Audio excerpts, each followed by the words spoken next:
Assalamualaikum warahmatullahi wabarakatuh. Selamat pagi. Saya ucapkan terima kasih kepada rekan-rekan sekalian yang berbahagia telah hadir pada webinar kelas hari ini. Puji syukur kepada kehadirat Tuhan Yang Maha Esa karena hari ini dapat dipertemukan dalam forum akademik yang sangat penting. Perkenalkan, nama saya Kalsia Rahayu dengan nomor induk mahasiswa 2420336 dari kelas 4A, mahasiswi dari program studi manajemen Fakultas Ekonomi dan Bisnis Universitas Muria. Pada kesempatan berharga dalam rangkaian student webinar series 2026 kali ini, saya berdiri di sini untuk mempresentasikan hasil analisis komprehensif saya mengenai topik yang sangat krusial di dunia industri saat ini, yaitu integrasi strategis manajemen operasional. Secara khusus, pembahasan saya akan mengacu pada standarisasi skema B, di mana kita tidak hanya akan melihat fungsi operasional secara sempit, melainkan membedah secara runtut bagaimana cara menyelaraskan tata kelola produksi harian, sisi kendali mutu, hingga membangun ketahanan rantai pasok global demi menangkan keunggulan kompetitif jangka panjang bagi perusahaan. Saya berharap paparan ini dapat memicu diskusi analitis yang bermanfaat bagi kita semua. Sebelum kita melangkah lebih jauh ke dalam pemaparan materi inti, izinkan saya untuk memetakan terlebih dahulu apa saja yang menjadi target sasaran produk dan capaian kompetensi dari presentasi pada hari ini. Hal ini penting agar kita memiliki arah pemikiran yang sama sepanjang jalannya webinar. Tujuan utama yang pertama, kita ingin mengintegrasikan 4 pilar operasional yang sering kali dianggap terpisah di dalam perusahaan. Kita akan melihat bagaimana hubungan kausalitas antara keputusan produksi di lantai pabrik, pengelolaan standar mutu, mitigasi risiko krisis di luar, hingga bagaimana semua itu sampai pada eksekusi strategi bisnis makro. Tujuan kedua adalah menjembatani celah atau gap yang sering terjadi antara teori akademis di dalam buku teks dengan realitas tantangan yang dihadapi oleh para manajer di dunia industri modern saat ini. Dan tujuan akhirnya adalah melatih aparatur berpikir kritis kita. Kita tidak hanya akan berbicara tentang definisi-definisi hafalan, melainkan menguji ketajaman teori tersebut dengan membedah sebuah studi kasus disrupsi nyata sehingga mampu menghasilkan rekomendasi keputusan manajerial yang berbasis pada data yang valid dan argumentatif. Rekan-rekan sekalian, mari kita perhatikan bersama diagram alur peta konsep yang saat ini tampil di layar. Skema B ini dibangun oleh 4 materi utama yang saling mengunci, berurutan, dan juga membentuk satu kesatuan ekosistem operasional. Alur berpikir kita akan dimulai dari tingkat paling dasar pada materi 1, yaitu manajemen produksi dan persediaan. Di sini kita memandang operasional sebagai mesin fisik internal yang bertugas mengelola aliran bahan baku menjadi produk jadi dengan biaya seefisien mungkin. Selanjutnya, aliran fisik tersebut tidak boleh berjalan tanpa arah, sehingga kita naik ke materi 2, yaitu prinsip TQM dan metode peramalan yang bertindak sebagai kontrol presisi untuk memastikan jumlah produksi akurat sesuai permintaan pasar dan kualitasnya terpencar rapat. Setelah sistem internal kita kuat, kita harus melihat tantangan eksternal pada materi 3, yaitu supply chain resilience.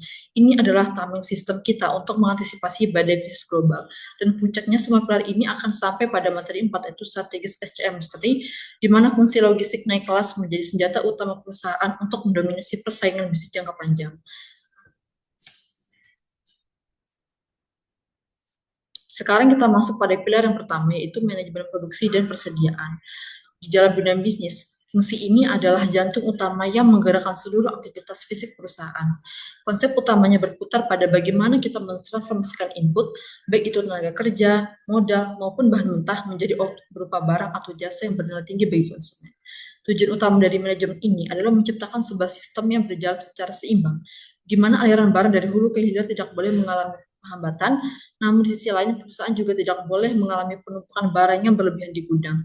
Mengapa demikian? Karena disinilah manfaat kuncinya berada, yaitu optimalisasi biaya operasional. Ketika kita mampu menyimakkan biaya penyimpanan, kita secara otomatis meningkatkan profitabilitas perusahaan dan mencegah terjadinya risiko barang rusak atau usang.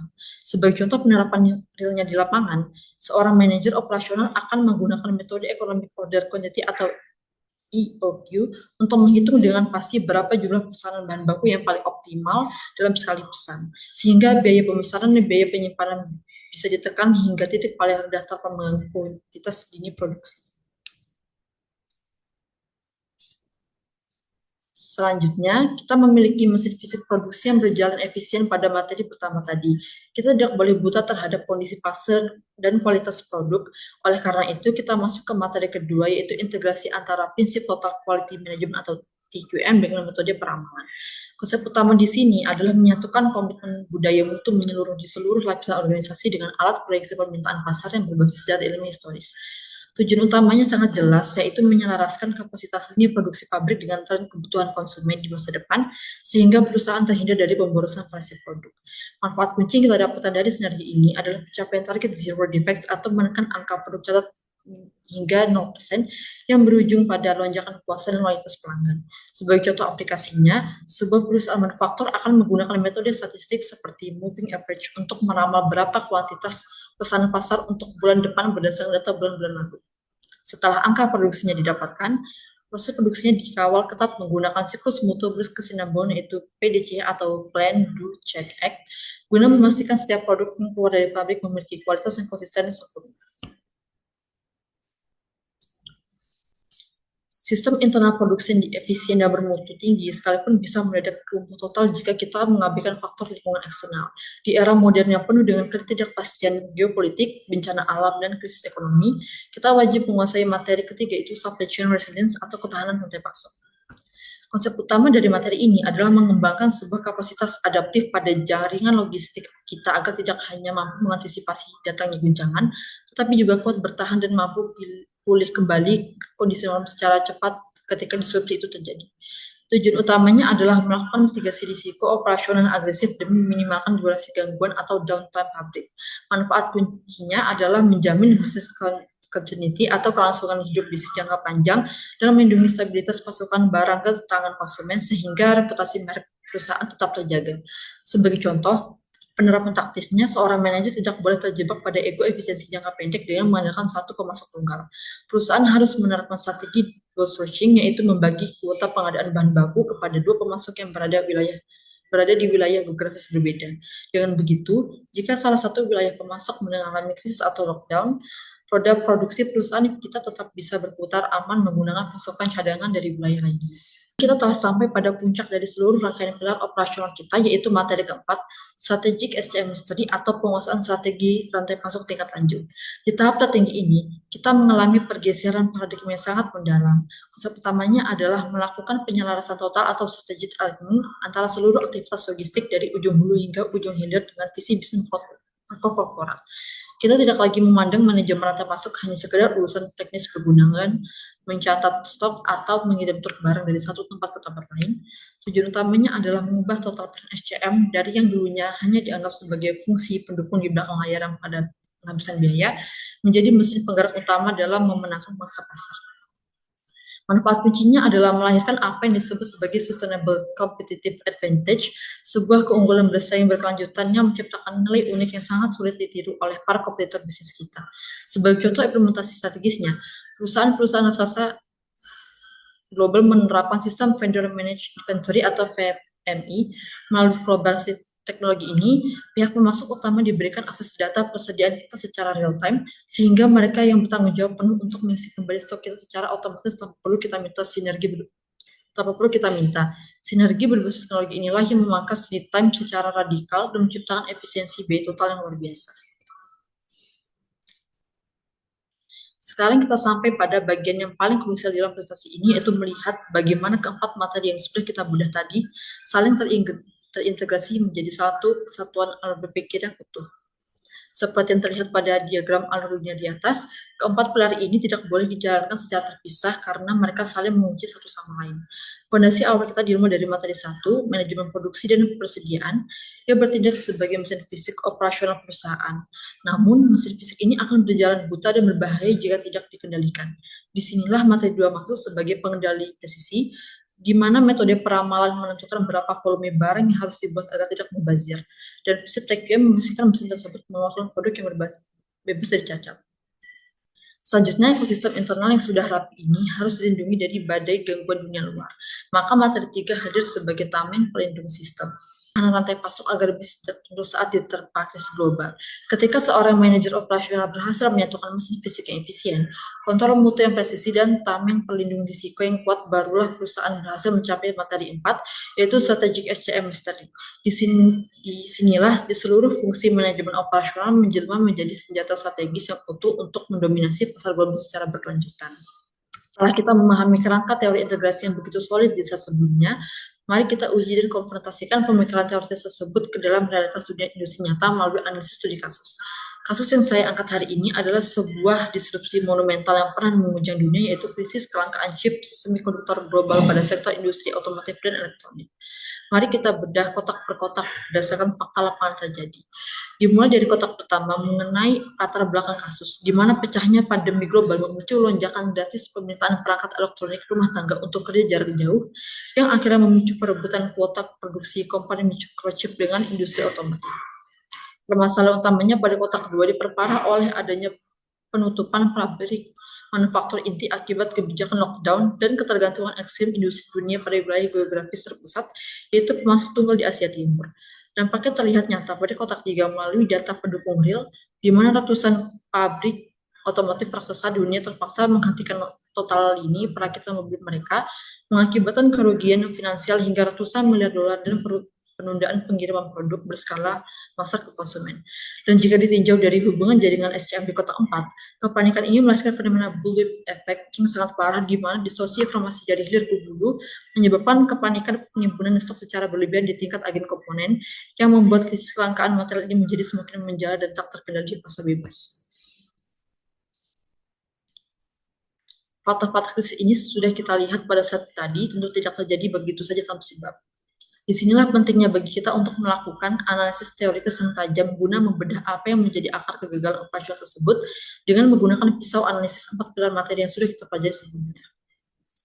Meninjau dari kotak satu, dari perspektif peramalan dan mutu, akar masalahnya terletak pada kegagalan total sistem peramalan atau forecasting error, di mana manajemen industri otomotif terlalu meremehkan dan salah mengkalkulasi kecepatan pemulihan pasar pasca pandemi, sehingga mereka membatalkan kontrak pemesanan chip terlalu cepat. Dari sisi produksi dan persediaan di kotak kedua, kegagalan diperparah oleh manajemen sistem persediaan just in time atau JIT yang terlalu kaku dan ekstrim.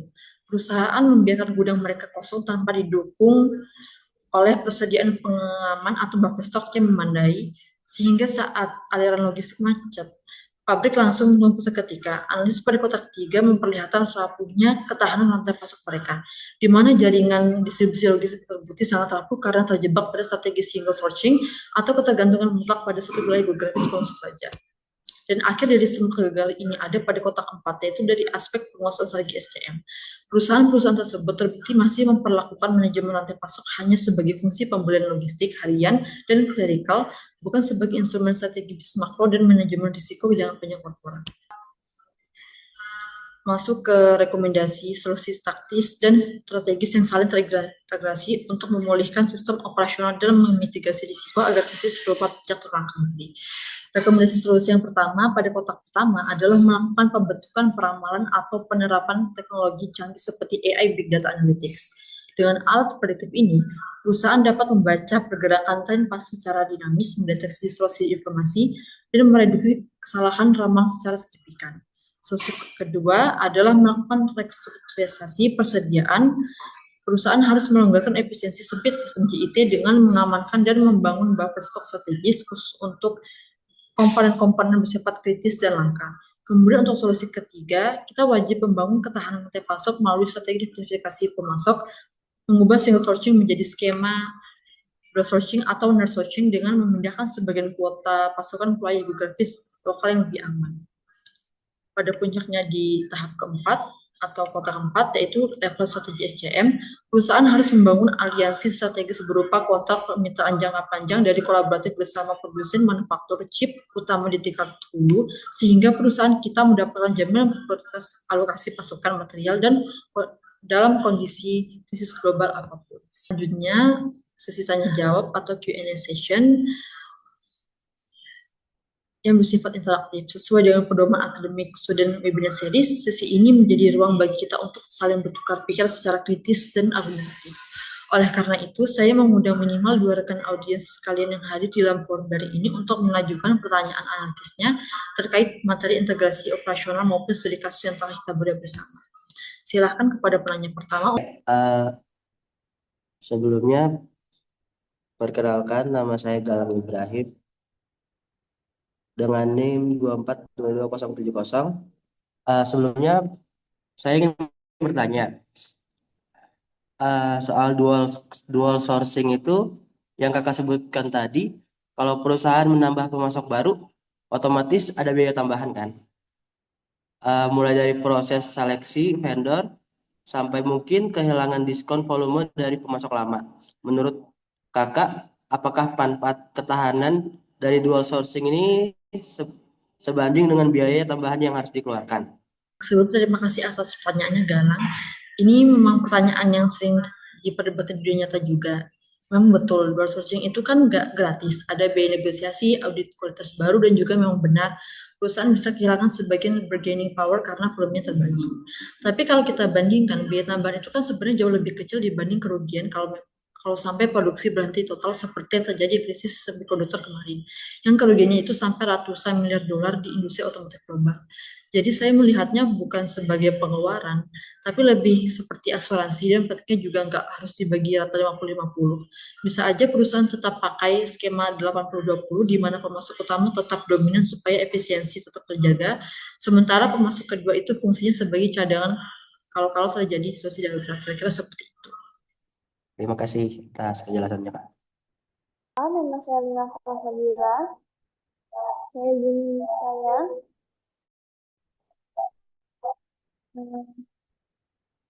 tadi kan sebelumnya ada disebutkan tuh fenomena bullwhip effect yang memperparah krisis ini. Nah, dari 4 materi yang sudah dijelaskan tadi, menurut kakak materi mana yang paling berperan untuk mencegah hal itu terjadi? Dan apakah solusi yang sudah kakak sampaikan itu sudah cukup untuk mengatasinya? Baik.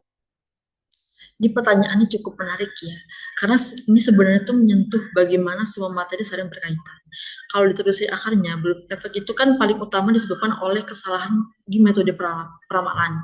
Jadi yang paling bertanggung jawab itu sebenarnya materi dua, karena distorsi informasi biasanya jebol dari kesalahan membaca permintaan di tingkat konsumen. Lalu makin membesar saat naik ke distributor dan pabrik. Tapi saya rasa peramalan saja itu tidak cukup untuk menyelesaikan masalah ini sepenuhnya.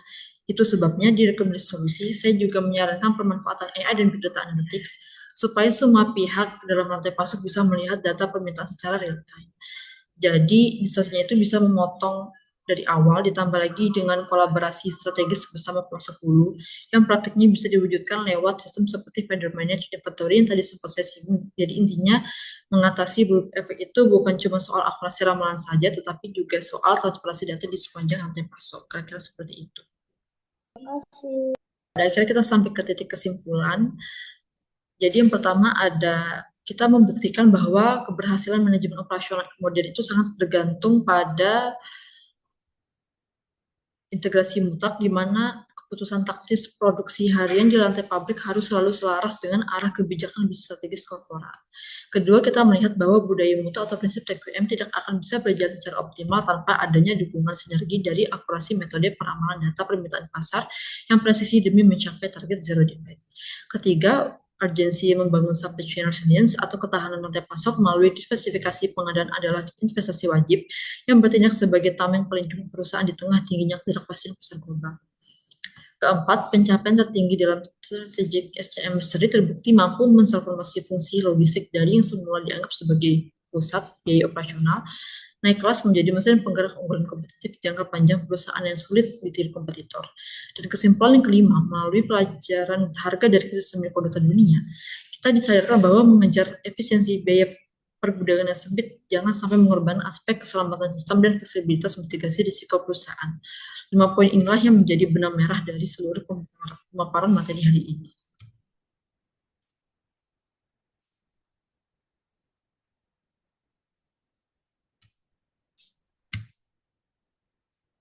Berikut adalah referensi serta jurnal-jurnal dan juga artikel. Sekian dan terima kasih saya ucapkan kepada rekan-rekan sekalian yang telah hadir dalam webinar series 2026 pada hari ini. Semoga apa yang saya sampaikan dapat menjadi pelajaran dan juga berharga untuk kedepannya. Assalamualaikum warahmatullahi wabarakatuh. Selamat pagi.